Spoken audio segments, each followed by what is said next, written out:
Havia duas classes de pessoas aqui, depois que o rei de Babilônia invadiu a terra, levou embora muitos do povo, cativos para a Babilônia, estabeleceu um governo segundo o seu desejo, e havia duas classes de pessoas, então, nessa situação. Havia aqueles que ainda não entendiam que aquilo era uma disciplina vinda de Deus. Que Deus tinha permitido que o rei de Babilônia fizesse isso com eles. E ao longo do livro de Jeremias a gente tem lido isso várias vezes. Primeiro foi a oposição contra o profeta Jeremias, e fizeram tudo achando que ele era inimigo, que ele era um espião de Babilônia, mas toda a resistência foi em vão, porque o Babilônia acabou invadindo, levando embora cativos e tudo mais, e deixando na terra os pobres e também alguns para governar a terra, mas segundo a sua vontade. Então, essas duas classes, uma a dos que se rebelaram e outra a dos que se sujeitaram à disciplina de Deus.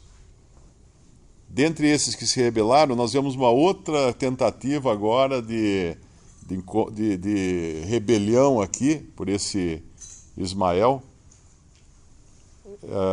filho de Netanias, mas ele não vai conseguir mudar o que Deus tinha ordenado. E Deus vai usar agora os que estão no exílio, os que estão sujeitos à disciplina que Deus colocou sobre eles. Então, aqueles que nós poderíamos pensar que estariam os menos capacitados agora a andar segundo a vontade de Deus e a serem usados por Deus porque estavam no exílio, serão os que serão usados por Deus. E assim é com respeito a nós também. Nós muitas vezes nos rebelamos contra a disciplina, contra a mão forte que o Senhor faz pesar sobre nós, e tentamos achar uma fresta para escapar da situação, e não entendemos que é quando nós somos fracos é que somos fortes, como Paulo falava. Que é nas circunstâncias que aparentemente aos olhos do homem são as menos propícias possíveis, é que Deus vai levantar aqueles que ele vai usar. Como ele fez na Babilônia, e foi de lá depois, mais tarde, que ele vai também trazer aqueles que irão reconstruir os muros e o templo de Jerusalém. E aqui nós vemos o Estado, não era só o Estado político que estava ruim, vamos chamar de político, por causa da oposição que esses faziam agora ao governo que Babilônia havia imposto à terra. Existe também o estado ruim religioso. A condição, vamos chamar assim, a condição religiosa deles também era das piores possíveis. É só a gente ver aqueles que chegam no versículo 4. Sucedeu, pois, no dia seguinte, depois que ele matara Gedalias, sem ninguém o saber, que vieram homens de Siquém, de Siló e de Samaria, 80 homens, com a barba rapada e as vestes rasgadas, e retalhando-se, e trazendo nas suas mãos ofertas e incenso para levarem à casa do Senhor. Ora, não havia nada disso na lei de Deus, de alguém para trazer ofertas à casa do Senhor, tinha que rapar a barba, tinha que rasgar as vestes, tinha que se retalhar, pegar lâminas e cortar o corpo, porque isso os profetas de Baal faziam. Tem uma outra passagem, eu não sei se é lá quando fala do profeta Elias, né, se não me engano, dos que se cortavam a si mesmos, os profetas de Baal. Então, essa era a condição do povo agora. Essa era a maneira que eles achavam que tinham que se aproximar de Deus. No entanto, quando no versículo 6 diz que saindo-lhe saindo-lhes ao encontro, Ismael, filho de Netanias, desde Mispá, ia chorando. E sucedeu que, encontrando-os, lhes disse: Vinde a Gedalias, filho de Aicão. Sucedeu, porém, que, entrando eles até o meio da cidade, matou-os Ismael, filho de Netanias, e os lançou num poço, ele e os homens que estavam com ele. Mas houve entre eles 10 homens que disseram a Ismael: Não nos mates, porque temos no campo tesouros, trigo, cevada, azeite e mel. E ele, por isso, os deixou e não os matou entre seus irmãos. Ora, aqui é um fingimento atrás de outro fingimento, uma hipocrisia atrelada a outra hipocrisia. Primeiro, o Ismael, que sai chorando ao encontro desses que vêm agora, desses que vêm se cortando e com vestes rasgadas, em aparente humilhação. E aí ele poupa alguns dentre eles, por quê? Porque eles tinham tesouros no campo. Ou seja, a própria humilhação deles era só conversa, não tinha nada a ver. Era fingimento, era hipocrisia. E assim é o homem religioso também. Aparenta ser aquilo que não é. Quer aparentar ser o que não é. E assim estava a nação de Israel. Uns se rebelando contra a vontade de Deus, porque no momento em que Deus havia colocado sobre eles o rei de Babilônia, rebelar-se contra o rei de Babilônia era rebelar-se contra a vontade de Deus. E outros fazendo de conta que eram fiéis a Deus, os religiosos e adoradores de Deus. E assim é também hoje o homem. É triste quando nós vemos, inclusive, cristãos se rebelando contra as autoridades do país.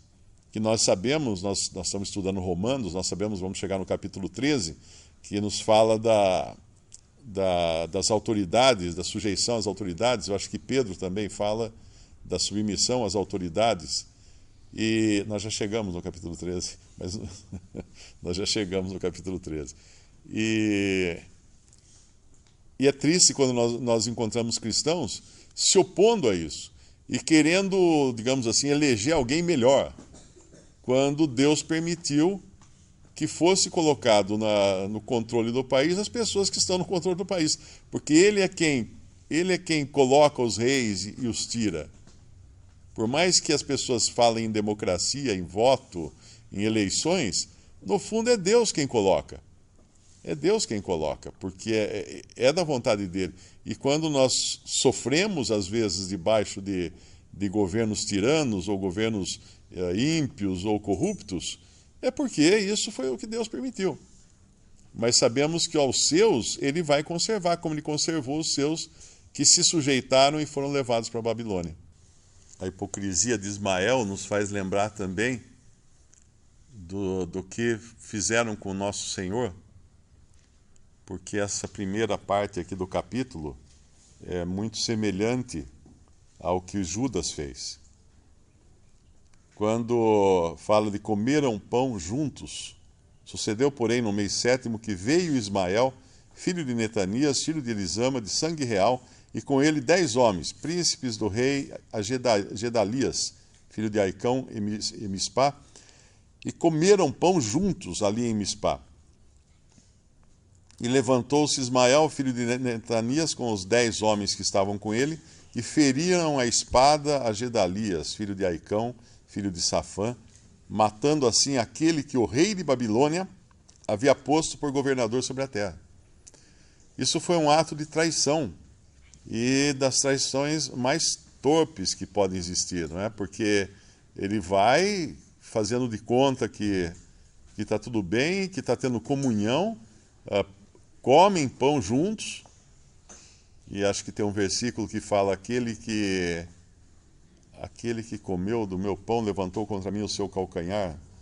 Se não me engano, tem um versículo que fala assim, né, no Antigo Testamento, referindo-se, obviamente, a Judas e ao que ele fez com o Senhor. Então, um ato de traição que reflete bem aquilo que foi feito com o Senhor aqui na terra. Salmo 49? Salmo 41, versículo 9. Até o meu próprio amigo íntimo em quem eu tanto confiava, que comia o meu pão, comia do meu pão, levantou contra mim o seu calcanhar. Isso referindo-se profeticamente, referindo-se a Cristo e a Judas. Como se não bastasse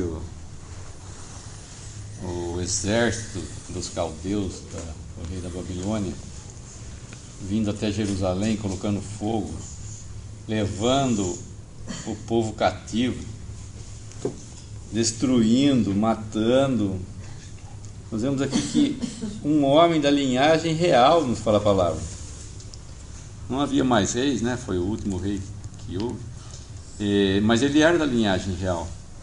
E ele próprio estava semeando esse terror no meio do próprio povo de Judá, matando os judeus, matando da sua própria família, né, da raça, e também matando os caldeus que estavam ali na terra. E o povo, lá em 2 Reis, nos fala que com medo do exército dos caldeus, o povo foge para o Egito, que era para eles terem ficado na terra, esse povo, com medo, né, que esse Ismael causou, matando os caldeus e os judeus. Eles descem para o Egito, não ficando ali na terra. Tá vendo? Que discórdia! Já havia, Deus já havia mostrado toda a sua vontade, e vem ainda um do próprio povo e semeia ainda essa mais terror, mais discórdia com o povo, ainda mais longe da vontade de Deus. Deus permitindo todas essas coisas.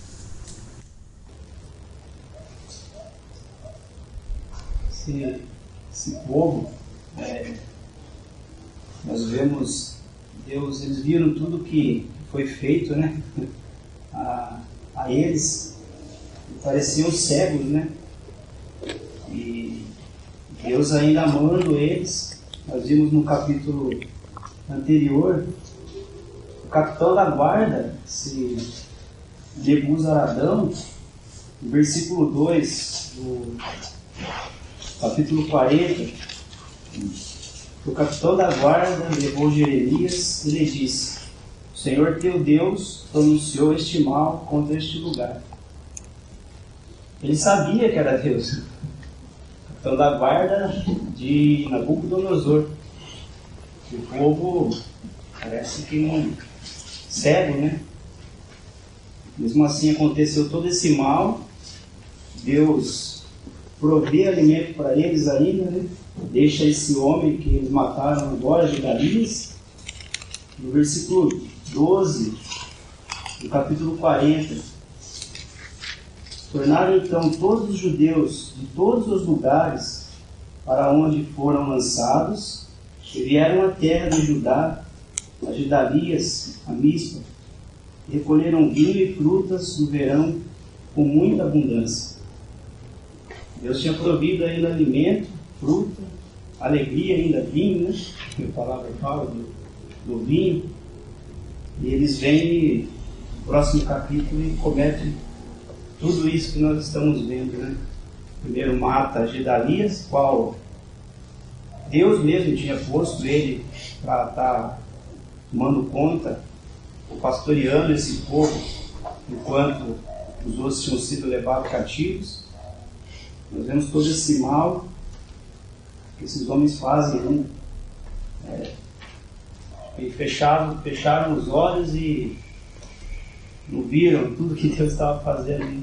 Eles foram cativos, aconteceu tudo isso, mas Deus ainda estava provendo alimento para eles ali. Então capítulo 42, que vamos seguir semana que vem, eles vão pedir para Jeremias, né, orar a Deus e pedir conselho. Mesmo assim, eles não vão aceitar o conselho de Jeremias, né, que Deus dá. Eles vão para a terra do Egito. E Deus vai atrás deles de novo, vai mostrar que estão errados. Então O amor de Deus, né, nunca ia abandonar seu povo, mesmo em tudo isso que estava acontecendo com eles. Ele proveu alimento, queria dar alegria, e eles não queriam. Só um detalhe aí aqui, interessante. O amor de Deus pelo seu povo, sempre buscando, e eles não querendo, querendo fazer a sua própria vontade. A sua própria vontade.